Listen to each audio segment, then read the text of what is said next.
Hello everyone, myself Sujan Tamang र आज चाहिँ म द लेन स्टार्टअप मेथडको 3 मा पुगेको छु है त। हिजो हिजो र अस्ति चाहिँ मैले फर्स्ट एन्टरप्रेन्योर्स आर एभ्रिवेयर र अनि एन्टरप्रेन्योरसिप इज म्यानेजमेन्ट भनेर पढेको थिएँ भने आज चाहिँ म भ्यालिडेटेड लर्निङ पढ्दैछु है त।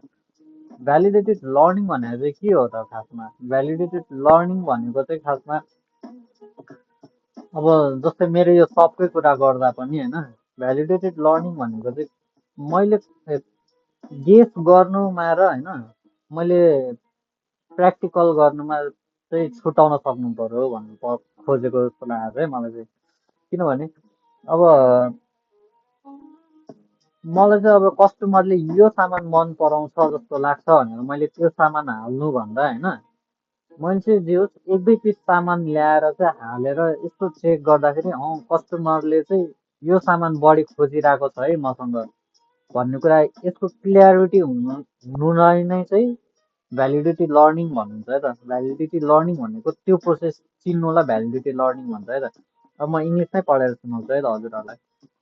Startups exist not just to make stuff, make money, or even serve customers. They exist to learn how to build a sustainable business. हो अब हामीले चाहिँ पैसा कमाउनुलाई सर्भ गर्नुलाई भन्दा पनि हाम्रो बिजनेस चाहिँ कसरी सस्टेनेबल, कसरी निरन्तर चाहिँ उभिरहन्छ त्यो चाहिँ हामीले यसबाट पढ्छौँ भनेको है त। भ्यालिडिटी लर्निङ भनेको चाहिँ त्यो पढ्नुलाई चाहिँ भ्यालिडिटी लर्निङ भन्छ है त।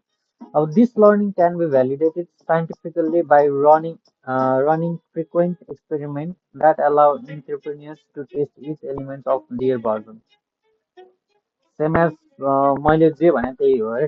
अब एन्टरप्रेन्योर्सले चाहिँ कुनै कुराहरू अब मैले अब मेरै कपडा पसलको कुरा गर्दा नि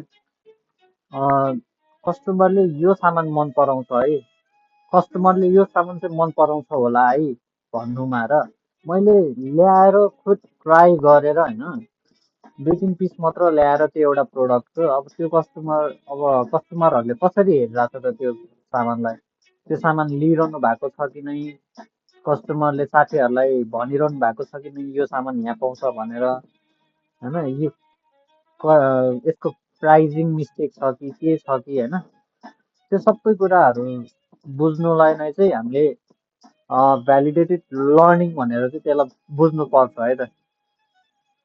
यही हो जस्तो लाग्यो ल। Anyway guys, hope you like this video and subscribe गर्नु चाहिँ नभुल्नु होला है त। See you.